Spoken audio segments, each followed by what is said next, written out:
Let's take a look at Bitcoin today, whether or not we are in a further painful area of the bear market. Could we be seeing some light maybe at the end of the tunnel? There's a lot of macros that we're going to be studying today in the essence of not only where CPI is going, because remember, we'll get two prints on this. We're going to study all of that, break it down with special guests today. My name is Paul Barron. Welcome back into TechPath. As you guys know, we've covered a lot of this around the economic conditions that have a lot of flow over into Bitcoin. And in many cases, what we're seeing both from the Fed, from what we're seeing within the CPI and inflation, obviously what we're seeing from a global ramification around Ukraine and Russia, it has a lot of indicators that push both bonds, dollar prices, and also affects a lot of what's happening in crypto. So we thought, hey, let's dive in a little deeper, get into some people that really study this in a big way. And I want to welcome to our show for the first time, actually, and that's Dr. Jeff Ross, who is the founder and CEO of Vailshires Capital Management. Great to have you on the show. Thanks so much for having me. I'm really excited to be here, Paul. Yeah, it's going to be fun. So Jeff, let's get into it. Can I call you Jeff? Absolutely. Okay. I know how doctors are sometimes. So you know how it is. Let's get into a couple of things on, first of all, Vailshires, a little bit about your own program there, a little bit about what you guys are doing. Give me kind of the 401 there. Sure. So I'll try to give a quick rundown. So when I got out of my medical training way back in 2008, I started a blog teaching people how to invest on their own, and then got picked up shortly thereafter by a place called The Motley Fool, and then the Seeking Alpha. I was writing investment advisory pieces for them. I was basically a classical value-oriented stock picker focused on the healthcare and technology sectors. And then along came Vailshire. I founded it in 2013 and have been managing that ever since. It started as a side gig. I worked as a physician all the way through the fall of 2021. Somewhere in there too, I got my MBA in finance as well. I kind of did everything backwards. Started out with med school and ended with my MBA in finance, and then have this business. So, like I said, it's kind of a stock picking. Healthcare and technology centered fund to begin with, but as times changed, I switched more over into a quantitative, systematic approach based on my sort of macro top-down views. And then also along came Bitcoin along the way, and I discovered that back in 2016. Have never really been the same since then, and so I've switched and have taken a bit of a focus more heavily into the Bitcoin and Bitcoin infrastructure space as well. Yeah, I like seeing early adopters in the professional area because I talk to a lot of doctors and our family has them, and I get a chance to talk to a lot of colleagues of hers. And a lot of times crypto is, at least on this cycle, I feel like crypto is being discussed in the round table again, or for the first time. But when you look back, 2, 3 years ago, and especially in the last cycle, crypto was a little bit of a hands off from most people that had any kind of indication around wealth because they looked at it as a super risky asset. It has, of course, proven out to be a much better asset in many cases, but that has been one of the things. When you look at investors today, especially as people maybe come to your organization, do you think that we're starting to see a little bit of that domino tip over and people realizing that this is really a serious asset class? I think so. I think it's been around long enough now that people who used to formerly kind of discredit it, call it a tulip craze kind of thing, or, they saw the headlines about, oh, it's used by criminals and those sort of old stories. You don't really hear those much anymore. And so I think it's stuck around long enough that now people are kind of getting interested in it. And most people know somebody now who not only owns Bitcoin, but also got into crypto in general. They know somebody who made a lot of money, and then a lot of people who lost a lot of money, and it's famous for its volatility for sure. So yeah, I think it has much more credibility this time around, especially the fact that we're seeing politicians talking about it regularly now. We see the SEC, Janet Yellen, even Jerome Powell will say stuff about it. Gary Gensler at the SEC speaks often about it. So it's definitely in the mainstream thought now. Even if people still don't own it, they at least hear about it on a regular basis. Jeff, when you look at Bitcoin, you've been studying it for quite some time. You've also obviously been within the stock market itself, and you look at the connection of the S&P 500 to what's happening in Bitcoin, especially, even more so now. And I was just kind of curious, when your take on this, why do you feel that we do have such a connection between the S&P 500 and what's happening in Bitcoin? Yeah, that's a great question, and a lot of people wonder that. So first of all, me as a guy who's been into Bitcoin, and I went down the rabbit hole years ago, and I feel like I understand what I think it fundamentally is, and that is it's just simply better money. That's literally what it was created for, is a better money for the world. But I think most people still think of Bitcoin like it's a tech stock, like a small tech stock, or like a Okay. crypto. They kind of get it all sort of mixed up. They don't really understand that there's any difference between them. And so, because of that, I think not only do the general market participants think of it like a tech stock, so therefore it trades like a tech stock, I also think big Wall Street investors do too, as well as their algorithms. So they're programmed to basically perform in line with tech stocks. So as the NASDAQ goes and as small cap tech stocks go, so goes Bitcoin. Now, I think eventually at some point, years from now, maybe 2025, maybe after the next halving, somewhere in the latter end of this decade, I think more people will realize what it is, that it literally is just a better form of money. And that's where people will start to look at the US dollar on the one hand, and they'll look at Bitcoin on the other hand. They'll be like, well, why would I rush into the dollar when I'm scared, when I think that markets are crashing? Why wouldn't I flee to Bitcoin instead? So I think that's coming, but we're still years away from that. So, and we talk about this on our show, is that if you're watching our show right now, you're way early. It's not as if you're late to the party. In many cases, you still have to understand this is less than $1 trillion industry, and that's overall from a whole entire crypto market cap. Obviously, we'll see, maybe a $2 trillion market cap again once we get to some of our highs around this. But you're still very early on this. So, Jeff, when you think about that and the aspect of maybe where S&P and how potentially stock market, we'll call it investments, could start to transition to crypto, most likely Bitcoin, maybe ETH over the next few years, especially between now and the halving. When you look at that, and just like this story right here, stock market upside still very much capped. This is the Federal Reserve looking to raise more rates. And some of the things that Dudley says here is that Wall Street is underestimating further Federal Reserve rate hikes. Now, this is something that we just did a whole stream on the whole issue with the FOMC last week. I'm still a very conservative investor, so I still believe we have a lot of pain left in this market before we start to see really any kind of upside. Many people looked at the FOMC meeting after us 275s in a row. I was like, this is terrible, to get 275s in a row. What do you think is going to happen in the next near term, especially over these next two CPI prints going into the FOMC meeting in September?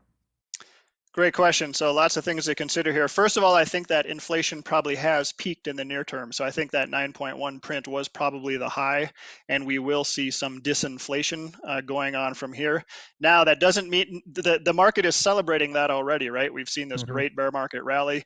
I personally think that's exactly what it is, though, a bear market rally. I don't think it's the start of another bull market. I butt heads with a lot of people on Twitter about this, they think that it's over and that the Fed is going to pivot. They think that was a soft pivot by the Fed. Couldn't disagree more. I think the narrative over the next couple of months is going to transition from, okay, we were really worried about inflation. Now we're really worried about a global recession, and it's serious. Yeah. And this is a big one. And this is like 2000 to 2002 kind of time. It's not the same flavor as the global financial crisis, but it's that serious.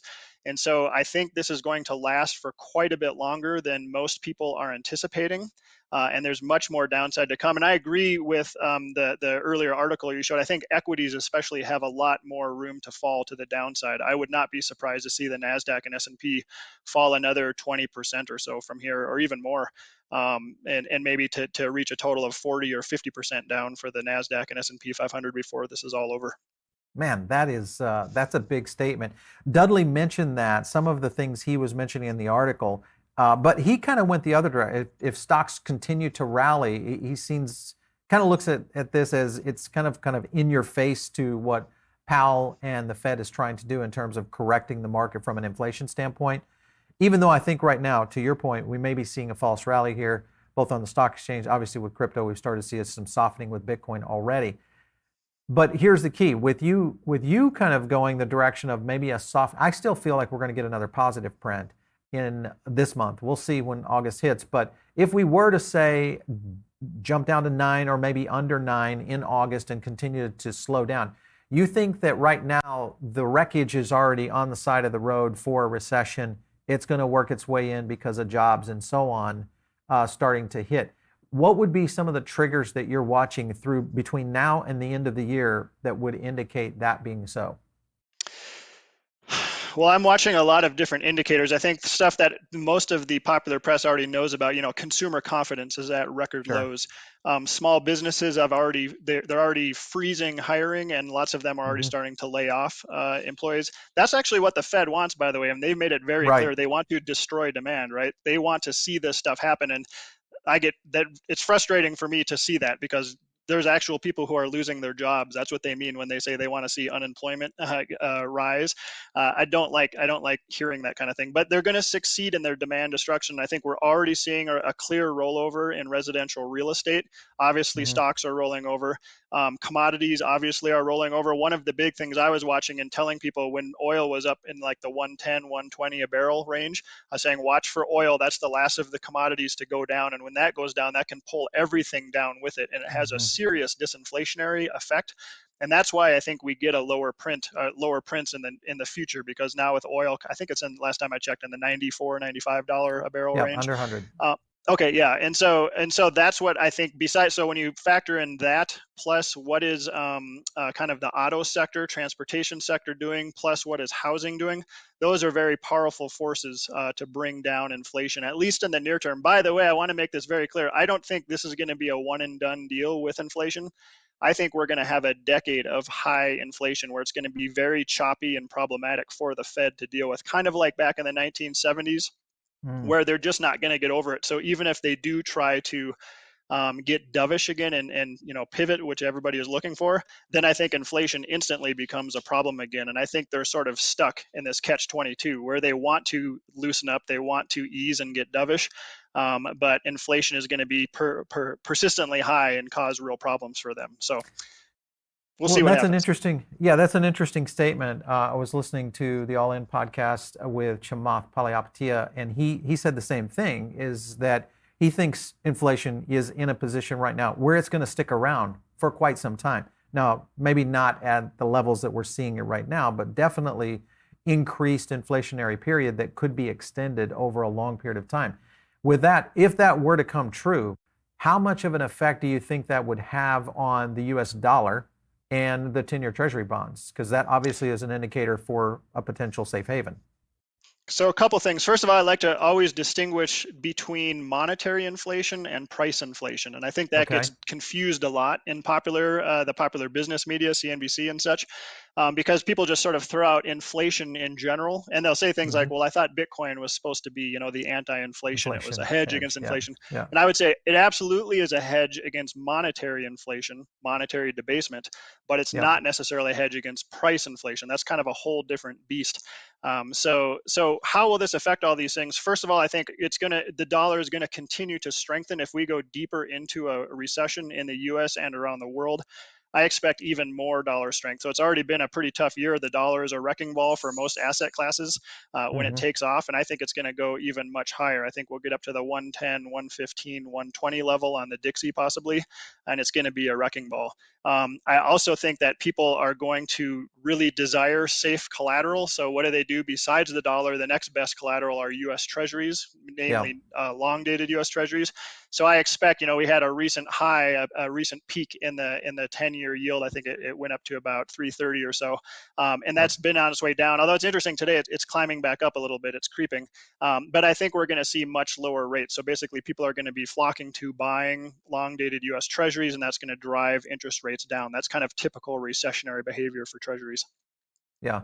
So treasuries pushing down, dollar potentially strengthening. Obviously, that reduces our buying power globally. That starts to affect everything from supply chain, companies that are selling abroad, all those kind of things start to factor in, which affects jobs, all that kind of stuff.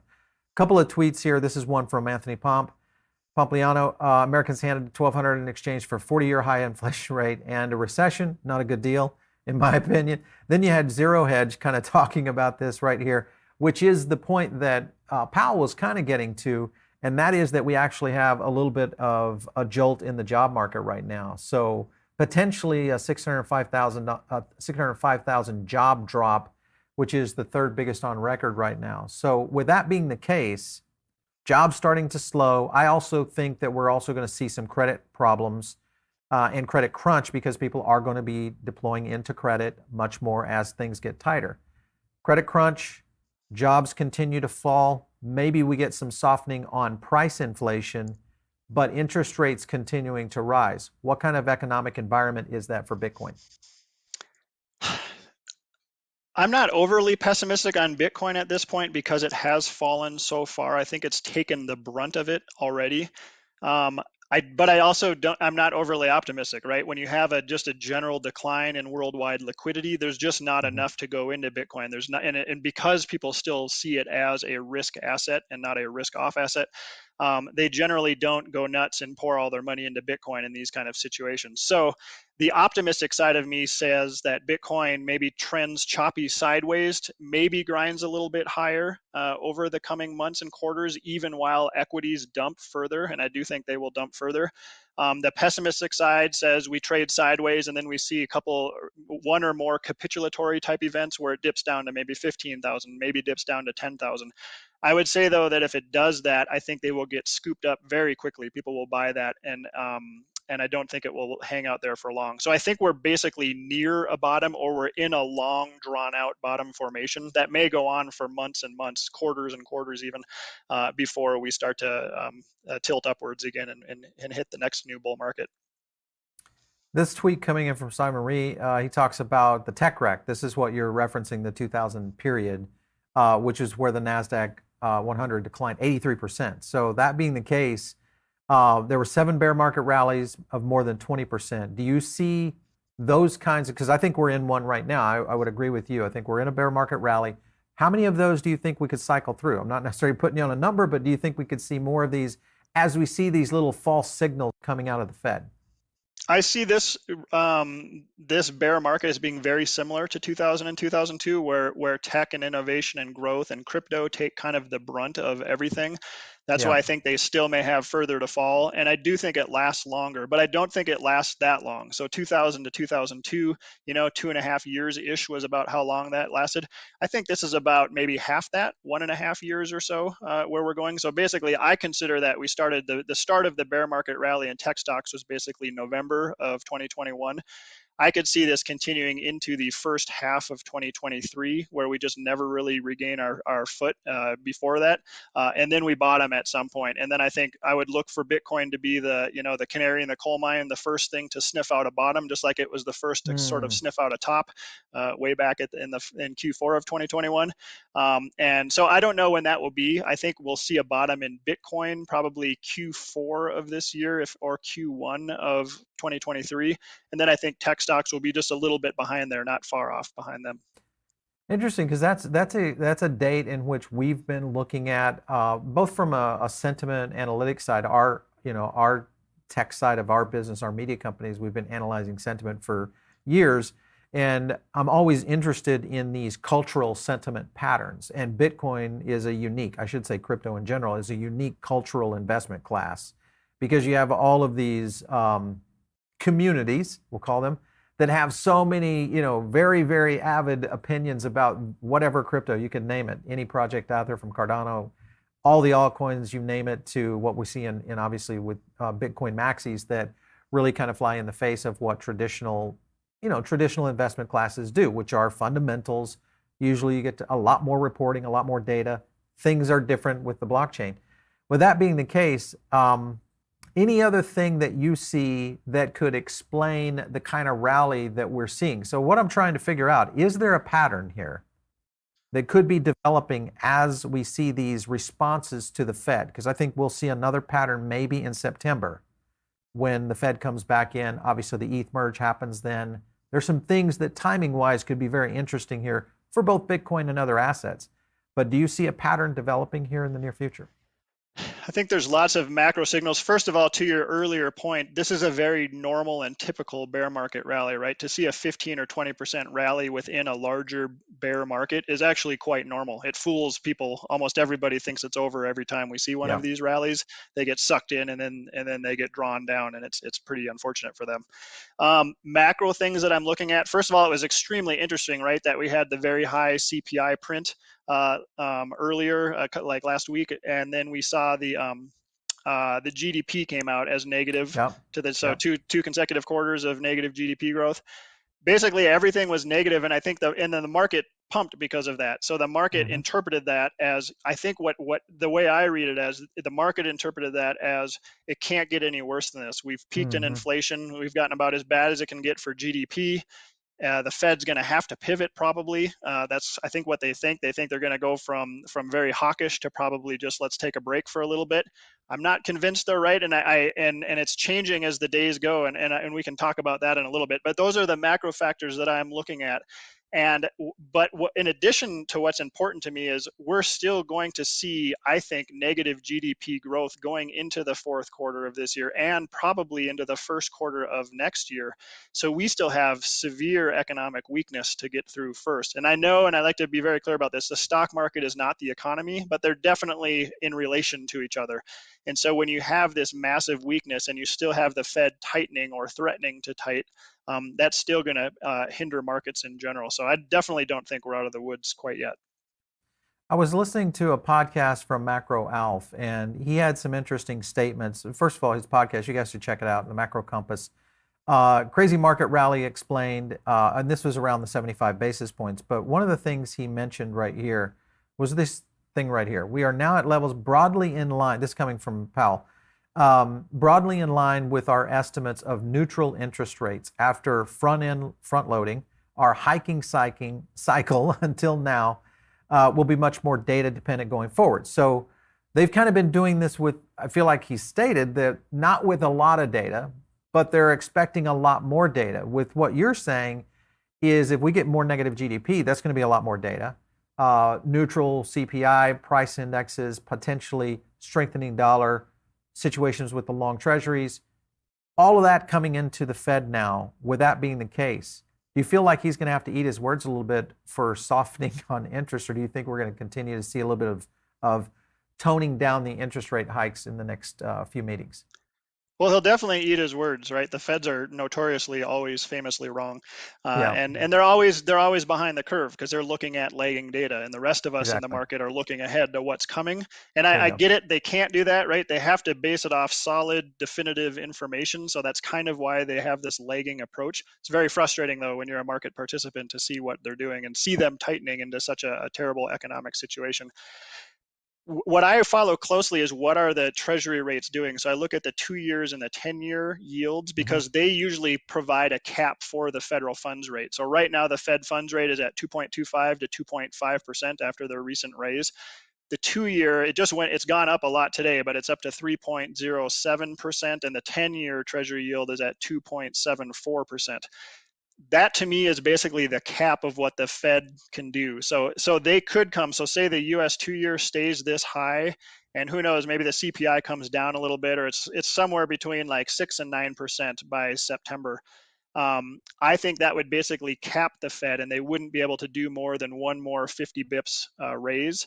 After which they would have to pause. And I think the bond market is signaling to them that they're getting to be to the point where they can't be any more aggressive than this.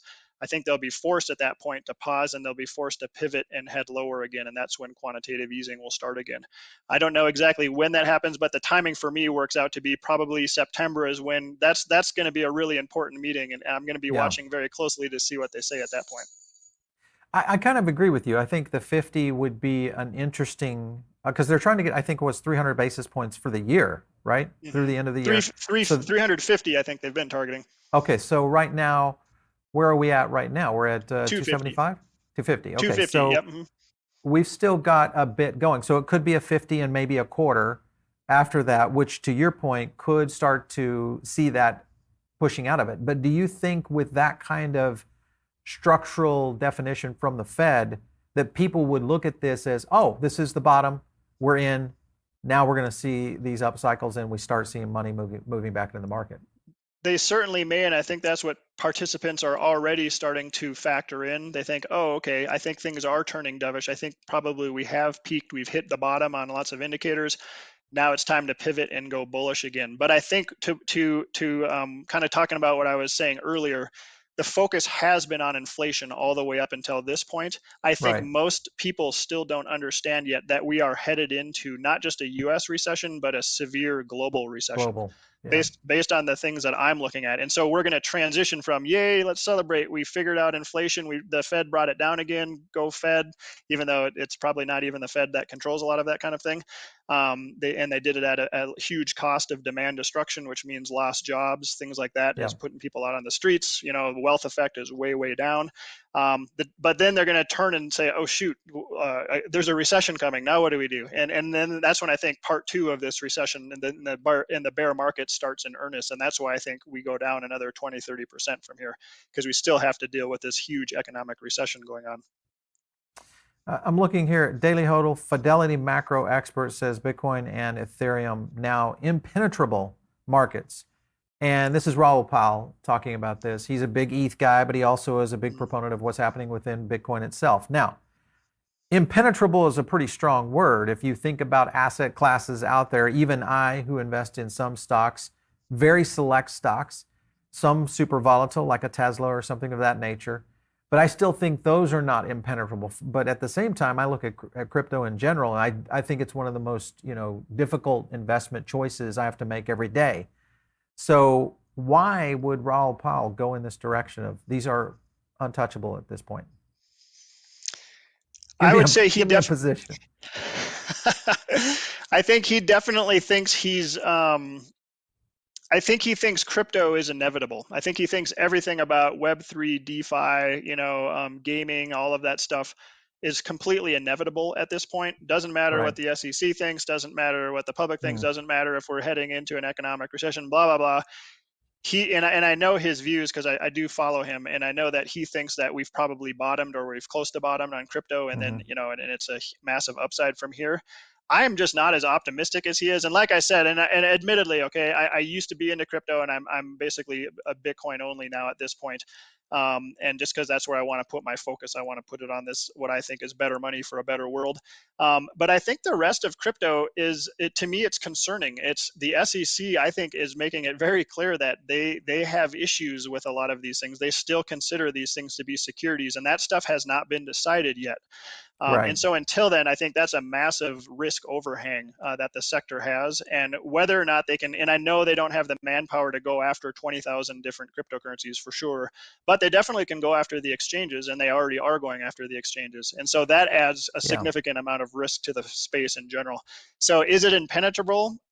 The ideas may be, but I think people have to be very careful that if they think that their specific altcoin is impenetrable and there's basically no risk because Raoul Pal says it's impenetrable, you got to be really careful because the SEC may come in and take it down, or it's a dog eat dog world in crypto, right? So for every Ethereum, it has 15 competitors who are trying to be bigger, faster, better, stronger than Ethereum. They're going to try to eat its lunch, and so there's a lot of competition out there. So I just tell people to be just extremely careful. There's a lot of risk in this space, and that's even including what we've already seen in the centralized finance companies, right? With Voyager, Celsius, and beyond. There is a lot of risk behind the curtain in this space. And so people just need to be extremely careful. Well, I think a lot of people, they watch our show, they know my conservative take on, and we do get into altcoins, we speculate, we do understand their high volatility, and they're super risky. You can win on some, you can lose on some. Bitcoin, Ethereum, kind of our core asset holdings, at least from what we do here from an analysis side of things. So I would agree to a certain extent, but there are some opportunities there, obviously, within those altcoins. One thing he talks about is this whole approach around Metcalfe's law, which is, to your point, it's kind of this network effect. It's going to be essentially going to be the locomotion coming down the train track. Technology just will not stop. It's going to make its way into traditional finance. We're going to see this going in this direction for maybe the next several decades before we see something else emerge. Now, with that being the case, you got Fiat, which of course is always being challenged. If you listen to Anthony Pompliano a lot, which I love Anthony and what he's talking about, and he really goes after Fiat in a big way. Do you think that Bitcoin could ever challenge at any point a Fiat situation in the next decade? So the next decade. So first of all, I think I'm glad you brought this up, because I think a lot of people talk about the flippening and they compare Bitcoin to Ethereum, or they compare Bitcoin to crypto in general and talk about Bitcoin dominance. I get on people's cases about that because I think Bitcoin just has nothing to do in general with the rest of crypto. I think they're two totally separate things. I think it's tech platforms with their specific use cases, and then there's the better money case. So I think the thing to be talking about with Bitcoin of relevance is comparing it to fiat currencies, to your question, and then gold as well. So what are the Right. traditional monies in fiat currencies? So that's the flippening that I care about, is when will Bitcoin flip the US dollar, or flip, fiat currencies in general, or flip the market cap of gold? Those are important questions as far as I'm concerned. Will it this decade? No, I mean, not the US dollar, I don't think for sure this decade, but I do think we're going to see many fiat currencies go down this decade, like literally Sure. stop existing, and Yeah. people's purchasing power are going to more and more, I think, within the next 10 years go into the US dollar, probably go into the Chinese yuan, so the people who are favorable towards China and Russia and that block of countries, and then the big one will be Bitcoin. So I think lots of purchasing power is going to migrate into those three forms of money. And then beyond that, I think Bitcoin starts to ascend, because people will start to think, well, once we have layer 2, layer 3, and beyond built out, do we really need these other government fiat medium of exchanges if Bitcoin can do all of that within its own ecosystem? So that's my view on that in general. And I think the flippening will occur at some point, but it'll probably be a while before Bitcoin gets as large as these huge government fiat currencies. Yeah, well, there's been some indicators, we've seen from a lot of emerging countries who have had pressure on their fiat system. So it's something that I would agree with you that over the next decade, more likely, more and more will fall. It will find its migration point into one of the three, strongholds. I'm surprised at how fast and how quickly the digital yuan has started to position from a global aspect. Obviously, China being a big push behind of what they're trying to do, even within their own population. But interesting on how that's going. Make sure, guys, to hit the like button right now if you like these kinds of interviews. We love to get your feedback on these things. And don't forget, put your questions over in the sidebar. We'll try to get a few of them answered by Jeff before he gets out of here.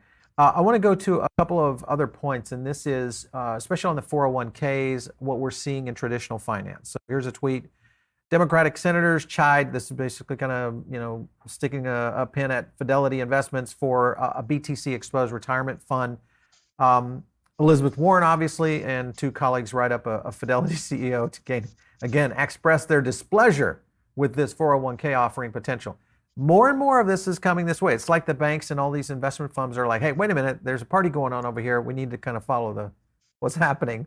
Do you think they're going to respond to Capitol Hill at all, or do you feel like they're just going to kind of put their head down and go for it? I think they're going to go for it, primarily because Bitcoin gives you the option to just sort of go for it. It's kind of a workaround, it's a parallel financial system, so you can just sort of go for it. You don't need to get permission from somebody to use it, or to spend your Bitcoin, or to send your Bitcoin to somebody. That's what's so beautiful about it, and that's what people who just kind of love freedom in general like about Bitcoin, is they don't need anybody's permission. So I think we're going to see much more of this, by the way. That old adage, what is it? First they ignore you, and then they laugh at you, and then they fight you, and then you win. And I think we're sort of going from the laugh stage to the fighting stage. People are actively fighting against Bitcoin at this point, because they see this is a legitimate opponent right now, and this is actually threatening kind of our way of life, the hegemony that we've had for a long time, and this whole kind of dollar-based petrodollar world that we live in. It's cracking, and we're seeing cracks in the fiat foundation right now in the whole Keynesian economic experiment. And Bitcoin provides, I think, a very viable alternative to that. And so that's why I'm so personally optimistic on it, and also optimistic that it just can't be stopped. When people talk about they're concerned about the government shutting it down or something like that, I like to respond with, well, shutting down Bitcoin is about as easy as shutting the internet down, which is to say you can't shut it down, right? There's no single point of failure. You can't just go unplug something or bomb somebody and make it stop. It's just going to be with us forever. It's basically going to be ubiquitous. And so that's what gives me kind of hope for this alternative system, that it will be kind of the mainstream system in the future. Well, it has so many similarities to what happened in the creation of the internet. If you think about how quickly the internet spread and it became almost unmanageable by federal regulators, global regulators, that it became a place where it was almost untouchable. And again, because of its decentralized nature, what it originally was trying to do, sure, you had the walled gardens that built up in the early stages, which is kind of what's happening now to a certain extent with these exchanges. Um, what are your thoughts on that? Because there are some things, especially from the exchange side of things, a lot of things happening out right now. We've seen some pretty big failures in the marketplace. Self custody, which we're a big proponent of, has become very, very rampant. I think more and more Bitcoin coming off exchanges. How far do you see that going before we see people really trusting exchanges again with their coins? Yeah, well, first of all, there's nothing like a really painful lesson to change your mind, right? A lot of people, I think, were very kind of lackadaisical about the concept of self custody. That's kind of a pain, and I don't really want to do that. And I don't know if I trust this little device in my house instead of trusting these centralized finance regimes. And I like the way they talk because they're saying, "Hey, we don't like banks, and I don't like banks either, and I can earn much higher interest rates." I get all of that, and the convenience factor is huge, especially for Americans, right? That's the key to success for Amazon Right. and other companies like that. They're all about convenience. That's what fintech does. And so these other exchanges that were offering interest rates in a highly convenient place to store your Bitcoin or your other cryptos, that was very enticing to people. But, and that's what we always talk about, and I know you talk about this as well, you're taking risk on when you do that, and you're Yeah. trusting that they're going to take care of your money. And most people think, and they think this with the traditional banking system too, they think when I take $100 and I give it to my bank, to Wells Fargo or Bank of America or whoever, they think their $100 is sitting in a little vault somewhere, Yeah. and there's a guardsman protecting it behind this, in this safe. Fractional It's just reserves. exactly, it just doesn't work like that, right? When you Yeah. give your Bitcoin or whatever to these centralized finance companies, they own your Bitcoin, and it's not Yeah. yours anymore. They're taking it, they're lending it out, they're rehypothecating it, and hopefully you'll get it back, and usually you do get it back. But when things hit the fan and things get super ugly out there, and we have these bear markets and these recessions, and hedge funds that are levered 6x blow up because of the bear market, things crash and risk happens fast. It's slowly at Yeah. first, and then it happens all at once, and we see these things go down. So I think it's tragic what happened, but it's a great life lesson. And I still think, to your much earlier point about how early we are on the adoption cycle, the S curve of Yep. adoption, we're way at the bottom right now. And so we're nowhere near the end point right now. So it's still not too late. Even if you lost some of your Bitcoin in one of these exchanges, you still have time to work hard, save some more, put it in Build it cold back. storage, self Yeah. custody, and build it back up, and you'll be just fine. Yeah. Last question to you, Jeff, is when you look at the global position, much to the point we've been talking about here, potentially a global recession looming. Obviously, we saw Russia, Ukraine start to become, it started to fade a little bit, at least in the eyes of the analysts that I listened to and a lot of what's happening on Capitol Hill. Now you've got Pelosi, of course, doing a Taiwan visit. Our price, of course, nearing the 23K mark. Again, this gets back into these global pressures on financial systems. They all start with wars in most cases or some sort of conflict. And if there is any kind of risk that we have within the Taiwan situation, especially with China, because China is not too happy about this, if something were to brew up there, what would happen to crypto if we were to get into a scuttle within a Taiwan focused and energized position against China? Is that kind of a hands-off crypto, or do you feel like that might be a flood or people going to it quickly? I think, getting back to my work as a doctor, people have this intense fight or flight response, right? So when people are scared and panicking, what do? They see red candles, they see their 401ks and their IRAs dropping. They think Yeah, about their retirement plans that they had, and now, oh shoot, like I'm watching it just dropped 15%, 20%, 25%. What yeah, do? They panic and they hit sell, sell, sell, sell, sell. They pull a Kramer, sell, sell, sell, and they do exactly what they shouldn't do at exactly the wrong time. So when everything's crashing, things are getting cheap, that's actually when the smart people are out there buying. That's when Warren Buffett buying is like, sweet, I got 120 billion just waiting for this moment right discounts. now. Yeah, Exactly, everything's at a discount. But what the problem is people panic and they sell at the wrong time. So I think if China were to invade Taiwan, if the Russian Ukraine battle were to kind of heat up and get back into more into the popular narrative again, I think people are going to panic, and I think that will drive down all risk assets in general. And again, bringing it back to Bitcoin, even though I think it's actually the world's best safe haven asset, it's the ultimate risk off asset. Most of the world does not understand that yet. They still think of it like a tiny tech stock, basically.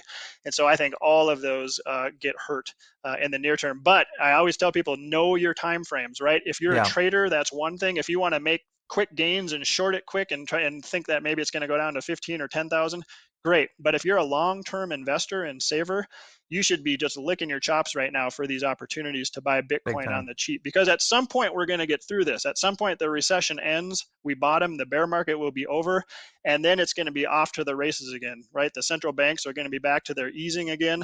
We're going to Hmm. see a flood of liquidity into the system, and a ton of that is going to go back into the ecosystem. And I think Bitcoin is easily up over six figures in a couple of years, and much higher, to be honest. But we'll see where it goes. So to your point, because this is something that I get into conversations on Twitter a lot with macro analysts and just, people that study money. Uh, and I was chatting with Breedlove the other day about this very issue, especially to your point on liquidity. If we continue to see pressures on liquidity globally, remember, everything's going down in all of our investment portfolios. Liquidity is starting to vacate the market, obviously seeping out into the fabric of society as we start to see this downturn. Where would the liquidity come from to be able to go back into those kind of markets? Do you feel like that is just the remaining of those liquidity pools to jump into these markets at low prices so they can gain that liquidity back or those profits back? The key to remember about how this all works, and you got to think about the US dollar and banking system and how money is created in general, and then multiply that throughout the world into the whole euro dollar system. So the whole Right. offshore dollar, the kind of the shadow banking system. That's how dollars are created. And what happens is during these scary times is banks clam up, they get scared, they buy a bunch of treasuries and they hold cash and treasuries on their balance sheet and mortgage-backed Hmm. securities. They're not making loans at all. They're not lending because they're freaking out and they're just in self-preservation mode.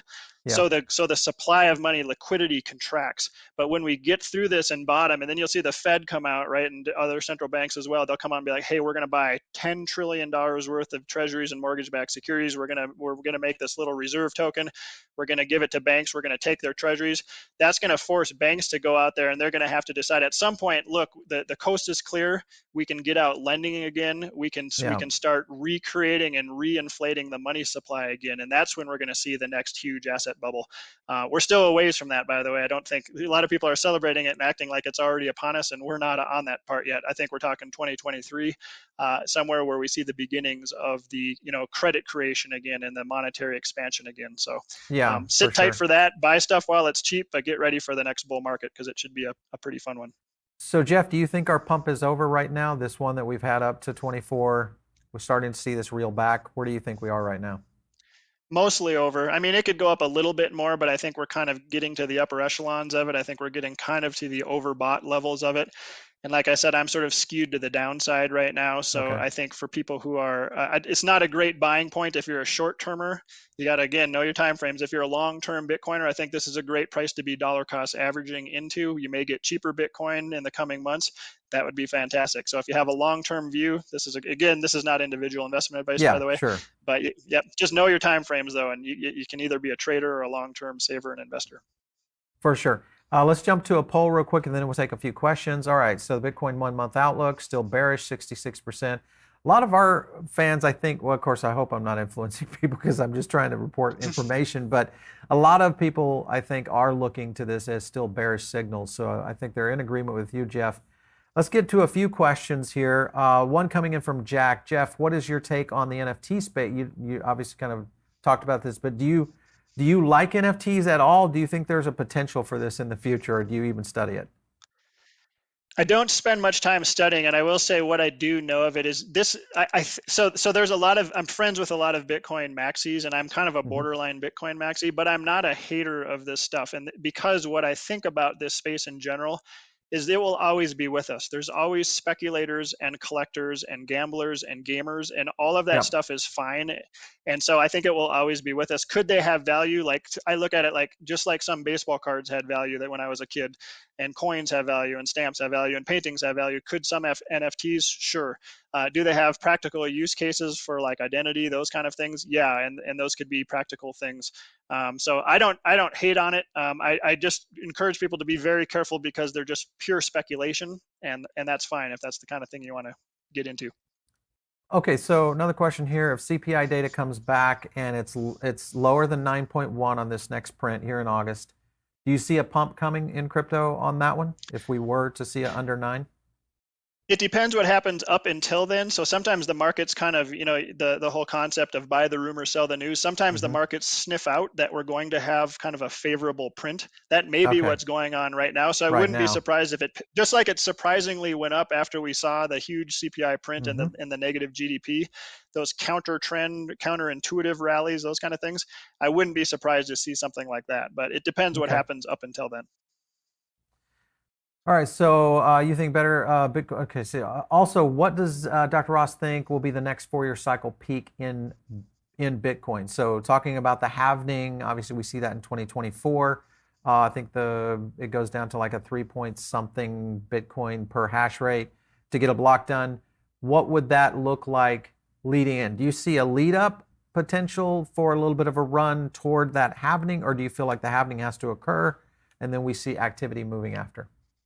Okay, so this is probably going to really shock some of your viewers, but I don't believe in the 4-year cycles anymore. I think that Bitcoin Interesting. is officially, I think it's officially a major asset class, even though it's still very small. But I think that it trades on sort of the winds and whims of the macroeconomic conditions. So, what is the economy doing? What is inflation doing? Things like that. I look at the price of Bitcoin. It fluctuates in the short term based on what the macro economic conditions are doing, but in the long run, it's following the S-shaped adoption curve. And so I look at that. I look, as long as we're seeing this continued adoption phase, I have Right. sort of baseline price metrics for where it's going to be. So kind of at a baseline, I think by 2030, it's about $1 million per Bitcoin as a conservative estimate.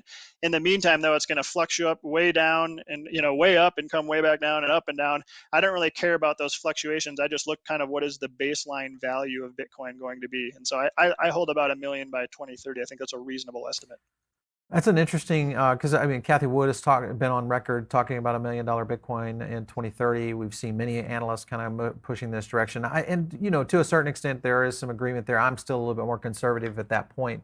That far out, obviously, many things can happen. Globally, we could see all sorts of things go into it. So I do agree with you. But I'm glad you stated that you think the cycles are over, because I've been talking about that, and I'm always afraid to say it, is that I don't necessarily think the cycle is the cycle any longer. And I know the halvening will have an effect, sure, but it's not the kind of effect that it has had over the past several cycles within Bitcoin. So I'm glad you said that, because I do agree with you in the sense that there's just too many other things that are now flowing into this market in terms of a major crypto or a major investment class, for sure. Right, and if I could, I think a lot of the halvening cycle had to do with the miners themselves, who kind of they Exactly. accumulated the most. They had, when the halvening occurred, it weeded out the bad miners. They had to sell a ton of their Bitcoin, so we saw that kind of natural progression lower.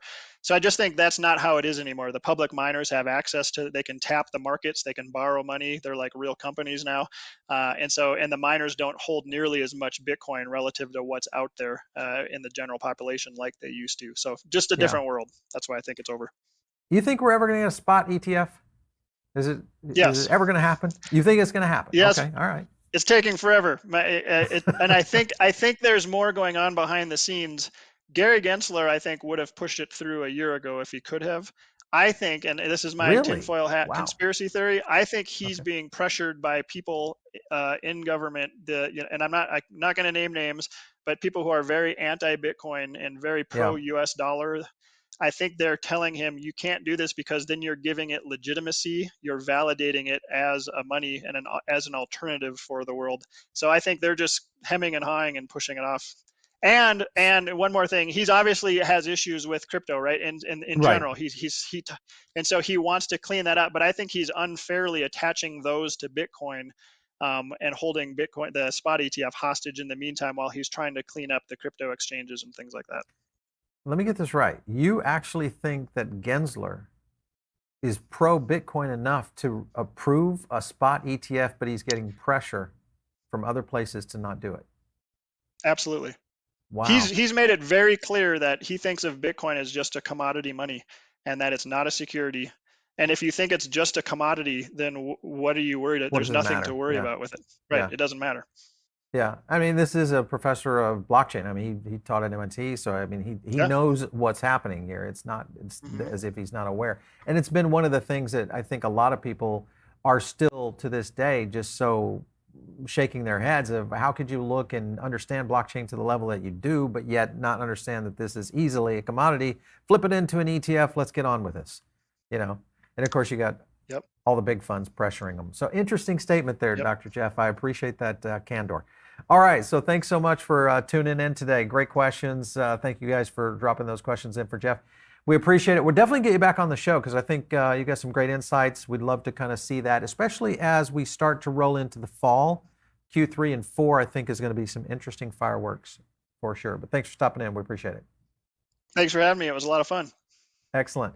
All right, thanks again, guys, for tuning in over on the podcast side of things. But we do ask you to jump over here to our YouTube channel. This is where you're going to get all these great deep dive interviews, some of our analysis, our own sentiment data, some of the things that we reveal are all done right here on our channel.